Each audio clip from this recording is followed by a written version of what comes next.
একটু চোখটা বন্ধ করে চিন্তা করে দেখেন 5 আগস্ট হাজার হাজার নেতাকর্মীকে বিপদে ফেলে যেই নেত্রী নিজের চাচা আপন প্রাণ বাঁচা চলে যেতে পারলো, এই নেত্রী আপনাকে কিয়ামতের ময়দানে জান্নাতে নেবে, এটা কি আপনার বিশ্বাস হয়? দুনিয়াতে আপনারা পাত্তা দিতেছে না।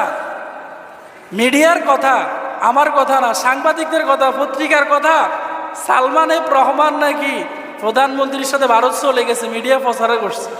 কিন্তু পরে শুনলাম কি সালমান এফ রহমানকে রেখে প্রধানমন্ত্রী নিজে বোনটাকে নিয়ে, যেখানে নিজের উপদেশটাকে নেয় নাই, এই এলাকার কর্মী তো অনেক দূরের কথা।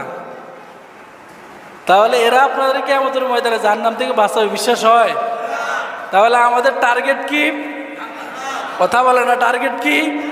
এই জান্নাতে যাওয়ার পথে যত বাধাই আসুক সব বাধা